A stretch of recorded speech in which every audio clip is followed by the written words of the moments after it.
Today I will be reviewing the book Alas, Babylon by Pat Frank. It's an apocalyptic fiction novel about nuclear war. It's 353 pages long and is printed all the way back in 1959. And today it costs about $10. So this takes place during the Cold War between Russia and USA, and it's right at the peak too. It's about a man named Randy Bragg, and he lives in a small isolated town in central Florida called Fort Repose.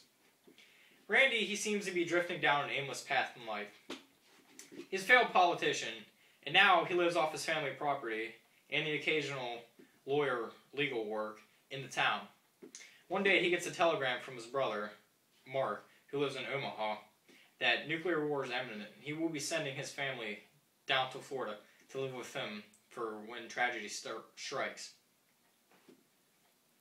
Soon after Mark's family gets down to Fort Repose with Randy, tragedy does strike, and the small town of Fort Repose collapses totally. Its system is gone. And then Randy has to pull the community together and the townsfolk to rebuild up this community and make it work again. Characters of Randy Bragg. He starts out as likable, but he becomes sort of a loser. He's failing in life. He drinks in the morning for breakfast, and he just slides through life.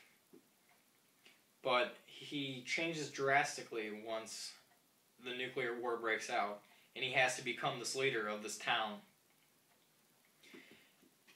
Another character is Dan Gunn. It's Randy's best friend and also the town doctor. Dan goes through a really bitter divorce before the war, and he becomes depressed. He has nothing to live for. He feels like, what's the point of living? But once nuclear war strikes, he becomes a town hero.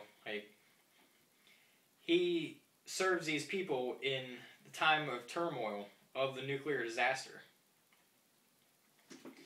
Elizabeth McGovern is Randy's girlfriend and then turns into his wife later into the story.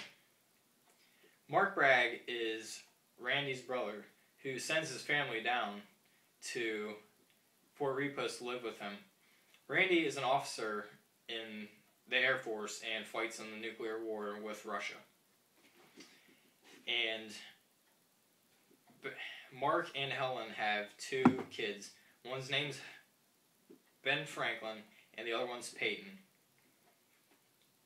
Now, writing style I noticed in this book, it's very optimistic considering that it's an apocalyptic novel about nuclear war.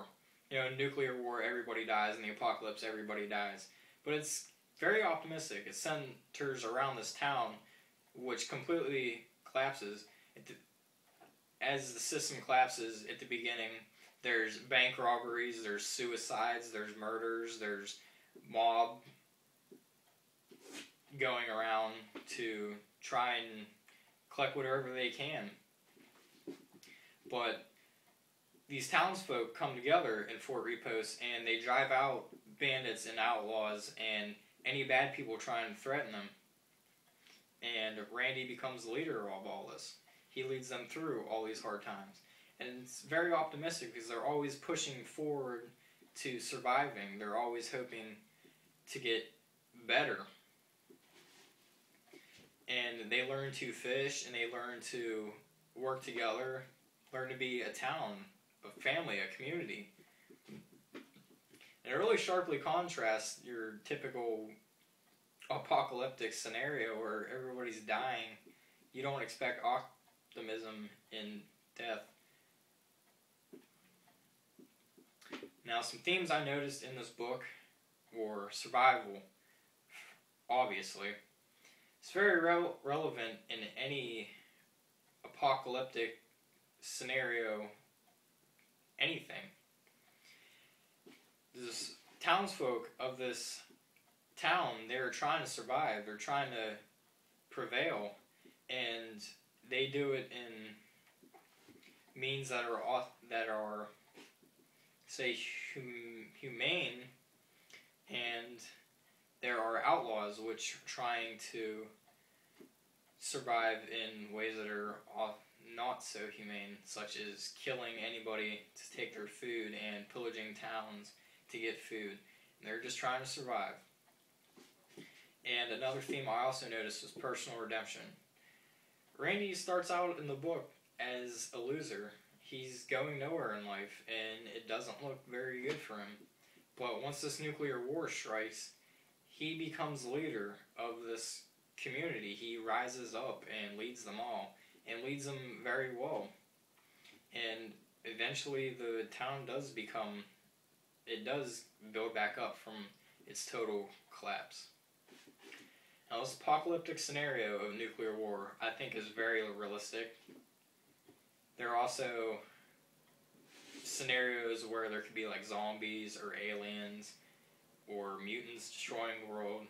Now, I'm not saying that couldn't happen, but it's pretty scientifically not possible as of right now. But nuclear war could be very realistic, and it was actually a real option back in the 60s during the Cold War between Russia and USA. They were both threatening each other with nuclear missiles. Said they would be ready to fire at any time. And tension between the two countries just drove everyone to believe that there could be a nuclear war. They prepared for it. They put bunkers filled with food and bedding and water and any survival supplies they needed to be prepared to live underground in case of a nuclear attack. And I'm sticking with this apocalyptic scenario, nuclear war. I think it will be the end of us all.